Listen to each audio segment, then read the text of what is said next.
Então, continuando sobre a nossa igreja, estava dizendo que ela sendo uma instituição divina, daqueles modos em que eu disse, né? Porque foi instituída por Deus, porque Deus faz parte dessa instituição, porque Jesus, que é Deus, nos une a Ele, une a nossa alma à alma dele, nos formando partes do seu corpo, como diz São Paulo, que permanece unida com Ele através da doutrina e da moral. Essa instituição divina é uma instituição que abriga homens. E porque abriga homens também é uma instituição material. Uma instituição divina que tem uma realidade material. E que essa realidade material está sim nas Escrituras, está sim na tradição, está sim desde 2000 anos atrás. Porque, sendo nós homens, nós temos essa necessidade. E como nós podemos ver que essa instituição divina também é uma realidade material, é só olhar nos evangelhos. Então, principalmente vendo através de São Pedro, em que Nosso Senhor o olha e diz: Tu és Pedro, e sobre esta pedra edificarei a minha igreja. E então, eu estava tentando explicar o que isso significa. E só para recapitular, para não ficar muito repetido, para quem já está vendo, né, em seguida, é o seguinte: justamente o fato de que ela está fundada na fé de Pedro, debaixo da autoridade de Pedro. Pedro, ouvindo as coisas que Cristo disse, repete as coisas que Cristo disse. Pedro, vendo as coisas que Cristo fazia, faz as coisas que Cristo fez. Naquilo que são as ordens do Senhor, né? Está fundada, então, na fé de Pedro. E qual é a fé de Pedro? É o Evangelho, é as Escrituras. É tudo aquilo que nosso Senhor revelou. Porque essa instituição divina tem essa realidade material, essa realidade visível, justamente para que ela possa, através dessa realidade visível, fazer com que as pessoas continuem crendo na doutrina da igreja e vivendo a moral da igreja. Crendo naquilo que Cristo disse, Ele que é a cabeça da igreja, e vivendo a vida de Cristo, Ele que é a vida da igreja. Então era necessário que tivesse justamente essa realidade visível material. Mas São Pedro, ele não simplesmente, sim, tem essa parte de manter a doutrina e a moral, mas também manter a ordem. Porque é necessário. Porque tudo na natureza tem ordem, tem hierarquia, e Nosso Senhor quis então deixar essa hierarquia, como eu estava dizendo. Tinha todos os discípulos, mas Nosso Senhor escolheu 12. E dentre esses 12, escolheu um, chamado Pedro. E Pedro foi repetido como o primeiro em diversos momentos. Na hora em que Nosso Senhor o proclama, Pedro, sobre esta pedra edificarei a minha igreja. Quando o anjo aparece para Santa Maria Madalena e diz, Nosso Senhor aparecendo, fala para ela ir avisar Pedro e os outros apóstolos que ele ressuscitou. Quando São João, ele vai correndo na frente de São Pedro, ao chegar no túmulo, ele não entra de vez, mas em respeito àquele que é maior do que ele espera do lado de fora. E depois que São Pedro entra, aí que ele entra. Nosso Senhor, aparecendo aos apóstolos, apareceu primeiro para Pedro, e depois para os outros. Quando ele aparece no lago, quem vai falar primeiro com ele é Pedro, e depois os outros apóstolos. E nessa conversa, Nosso Senhor disse, não a todos, mas principalmente, diretamente, somente com ele: apacenta as minhas ovelhas, cuida do meu rebanho. É interpretação de texto, simples. Interpretação de texto não é você tirar do texto aquilo que você quer ouvir ou aquilo que você quer, não. Gente, é um absurdo essa coisa de dizer, todo mundo pode interpretar as escrituras. Não, só tem uma interpretação, porque quem escreveu estava querendo dizer alguma coisa. E essa coisa que ele queria dizer é uma coisa concreta, não é A nem B, é C, acabou. Mas pode interpretar desse outro jeito. Não, é só uma. Porque só há uma verdade. E ali ele disse concretamente, olha, apacenta as minhas ovelhas. O que é apacentar as minhas ovelhas, gente? É levar esse rebanho para o céu. Eu sou o bom pastor. E o que esse bom pastor quer fazer? Ele quer levar o seu rebanho para o céu. Agora, esse bom pastor, que haveria de subir aos céus depois de ressuscitado, quis permanecer conosco, através de uma divina instituição, com corpo visível. Ela, que é uma instituição espiritual, também é uma instituição visível, e nosso Senhor, então, instituiu Pedro como Papa, os apóstolos como bispos, justamente por isto, para que tivesse, durante toda a história da igreja, não só a presença espiritual de Cristo, mas a igreja verdadeiramente é a presença de Cristo na história. Presença esta que não é só por explicações do Evangelho, não é só por citações das Escrituras, não é só para manter a sagrada tradição durante a história. Não. É uma presença eficaz, no sentido de que perdoa os pecados, dá o pão do céu aos homens, que é o próprio Cristo Jesus. Crisma, dando a força do sacramento, faz com que a alma de duas pessoas se torne uma única no sacramento do matrimônio. Né? A união das duas, né? De modo que eles se tornam um só. Confere novos presbíteros e bispos para a igreja, mudando ontologicamente eles, fazendo com que eles se configurem mais perfeitamente a Cristo e dando a eles o poder de fazer isso tudo.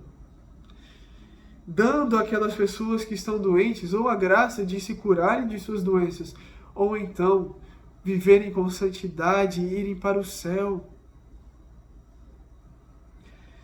E todos os sacramentos da igreja, uma presença eficaz de Cristo, que não somente através dos sacramentos, mas dos sacramentais, dos exorcismos e de tudo isso, porque quem faz isso tudo é Cristo, mas fazendo através dos apóstolos, como ele fez ainda quando ele estava aqui, antes da sua paixão e ressurreição.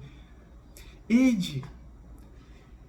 E não estou falando do discurso final antes dele subir aos céus. Antes de sua paixão, ele manda os apóstolos para perdoar os pecados, para expulsar os demônios e para curar as pessoas que estão enfermas. Com base em que autoridade? Desses homens? De Pedro? Não. De Cristo. E de Pedro, enquanto a autoridade de Cristo corresponde a dele. Pedro e os apóstolos só têm autoridade enquanto a autoridade deles é uma sonoração, uma consonância da autoridade de Cristo, do poder de Cristo. E não tem que ter escrúpulo nenhum, porque se você questiona isso, questione Cristo. Do porquê que ele quis fazer isso. Mas é óbvio porque ele quis fazer isso, porque ele nos ama. E graças a Deus ele nos deixou a igreja. Porque em todo momento da história, nós temos 2000 anos de igreja. E nestes 2000 anos, nós tivemos a cabeça visível da igreja, que é o Papa, que é o sucessor de São Pedro, e que junto dos bispos, pela graça de Deus, durante 2000 anos, deu o céu aos pecadores, tirou do inferno os condenados, deu amparo e vida às pessoas, ensinou a verdadeira igreja, ensinou a verdadeira doutrina, ensinou a verdadeira moral, deu a vida aos homens que não conheciam a vida, deu sabedoria àqueles que viviam na sombra. É isso que a igreja faz. Ela não é simplesmente uma continuação, não. No sentido de que é uma nova. Não. A igreja é a presença permanente de Cristo na história. Estarei convosco todos os dias. Sim, nosso Senhor está conosco, nos mandando graças do céu, sendo presente na nossa oração, presente no sacramento da Eucaristia, mas Ele está conosco todos os dias pela igreja em si mesma, porque Ele é a cabeça da igreja, que é o seu corpo. E sem a igreja, nós não estaríamos junto dele. Olha, isso é fatal. Porque se a igreja não ministrasse o batismo, ninguém iria para o céu. Por quê? Porque foi assim que Cristo quis. Ele é Deus, não convém com que eu faça aquilo que eu quiser com aquilo que é meu. Ele mesmo disse isso. Ou você é invejoso porque eu sou bom?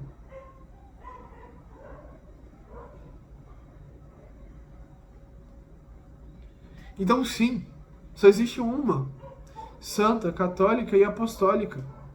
eclésia. Porque só um só Senhor. Eu não posso dizer que eu creio no único Cristo se todas as minhas doutrinas sobre Cristo divergem. Eu não posso dizer que eu vivo a vida de Cristo se toda a minha doutrina moral é diferente. Não existe isso. E seria crueldade e falta de compaixão e caridade dizer o contrário. Porque se eu digo que existem várias verdades, se eu digo que existem várias morais, então eu estou negando a possibilidade dessa pessoa encontrar um único caminho. Porque largos e variados são os caminhos que levam para o inferno. Mas uma única e estreita é a porta que leva para o reino dos céus.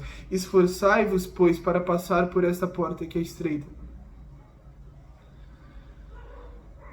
Você dizer que vários são os caminhos que levam para Cristo, que várias são as igrejas de Cristo, é loucura.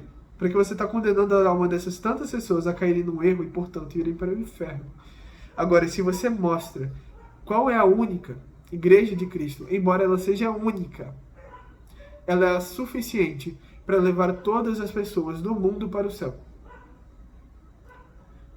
Porque essa larga porta, que é pequena, é a chaga do coração de Cristo, que é o suficiente. E ela é eficaz. Porque foi isso que a igreja fez durante todos os tempos. E embora, desde o começo, tentaram acabar, aniquilar com ela, ela persiste. Por quê? Olha, todos os imperadores, até 300 e tanto, não foi Constantino que tornou a Igreja Católica como a religião oficial do Império Romano. Isso foi feito acho que 100 anos depois de Constantino. Isso daí também é loucura, é mentira. Isso é coisa... Eu não preciso falar, gente. Isso é história. Você tem que pesquisar, você tem que bater as fontes para ver o que é a verdade. Porque se essas coisas aconteceram mesmo, é só você pegar nos documentos históricos e ver o que aconteceu. Isso não é matéria de fé. Isso é uma coisa... Entende? Então, até aquele momento, todos os imperadores, Nero, Diocleciano, todos perseguiram e tentaram acabar com a igreja quando ela estava no seu momento mais vulnerável, que era o seu começo. E então o tempo vai passando, os bárbaros também atentam contra a igreja, e tentam matar e perseguir os católicos, os padres, os bispos. Aí depois a cristandade também outras pessoas tentaram fazer. Napoleão Bonaparte, a Revolução Francesa. E nós, há 300 anos atrás, desde 300 anos atrás, voltamos aos mesmos tempos. E hoje a coisa se intensifica novamente, mas non prevalebunt, ainda que dentro da igreja coisas ruins aconteçam, porque Judas estava no meio dos apóstolos. Pedro também pecou. E ainda assim, não foi eu quem vos escolhi? Seu hipócrita. Porque se você questiona que a igreja católica é a igreja de Cristo, porque você vê homens dentro dessa igreja pecando, você é hipócrita. Para dizer o mínimo. Ah, mas não... Porque o próprio Cristo disse na última ceia, antes de ser traído, não fui eu quem vos escolhi? No entanto, um de vós há de me trair. Judas era um dos 12. Judas tinha poder para perdoar pecados, Judas tinha poder para expulsar demônios, e Judas tinha poder para curar doentes. Ele também foi enviado como um dos 12 para esses lugares. Cristo deu poder a ele. E você vai me dizer que ele não era um dos 12? Que ele não era um verdadeiro? Não, era. Mas ele quis fazer aquilo que ele queria. Então Jesus não é Deus. Porque essa igreja não é a igreja de Cristo. Porque tem nela pecadores. Então Cristo também não é Deus. Porque deu poder a um pecador, a um homem que iria o trair. Ou você nega a igreja e, portanto, também nega a divindade de Cristo, ou você somente nega a igreja e você é um hipócrita. E também fazendo isso, você é hipócrita de todo modo. Porque é fato, unidos a Cristo, nós podemos escolher viver duas vidas. Ou a vida de Cristo, ou a vida que nós queremos levar com desleixo. E isso não não muda o fato dele ter feito essas graças em você através do teu batismo. Certo? Então a igreja é sendo atacada do lado de fora durante toda a história da humanidade, mas também sendo atacada do lado de dentro por infiéis e adúlteros pastores, ela não caiu. E também não ensinou enquanto igreja. E o que é ensinar enquanto igreja? Os bispos unidos com o Papa ensinando. Através dos concílios, através dos dogmas, através da santa tradição, que tem que vir desde os apóstolos até os nossos tempos, a igreja nunca ensinou nada que não fosse de acordo com Cristo. Nada que não fosse a verdadeira doutrina e a verdadeira moral nos revelada por Deus. Agora, sim, do mesmo modo em que homens tentaram mutilá-la do lado de fora, também padres, bispos, cardeais e mesmo papas, com seus pecados mutilaram ela por dentro, mas nunca, enquanto instituição, a igreja ensinou aquilo que fosse contrário a Cristo. Podem existir pecadores dentro da igreja, mas a igreja é santa, porque ela está unida a Cristo. E aquelas pessoas que tentaram fazer essas coisas que são ruins, não fizeram porque a igreja ensina coisa ruim. Fizeram porque ela quis, porque essas pessoas queriam fazer o que queriam. Ponto, acabou. E tem que haver essa distinção. E tem de entender essa distinção. Se você tem uma empresa, um funcionário seu sai na rua e mata uma pessoa, não foi essa empresa que matou. Não foi a política da loja que o matou. Foi o funcionário. Acabou. Se um servidor público mata um cidadão, não foi o país que o matou. Foi esse servidor sozinho. Porque a instituição, ou seja, o país em si não criou uma constituição para dizer mata fulano, essa é a política do nosso país. Não. Enquanto instituição, ele é ileso. Agora, este homem que o matou, sim, é culpado. Agora, a instituição por si mesma não é culpada, porque ela nunca provocou isso, nunca suscitou esse tipo de comportamento. E olha, não tem problema pensar desse jeito, porque ou você está sendo ignorante, você não conseguiu ligar os pontos para fazer isso, ou então você está sendo muito desonesto mesmo, porque não faz sentido. Certo? E estou falando desse jeito porque tem que entrar na cabeça.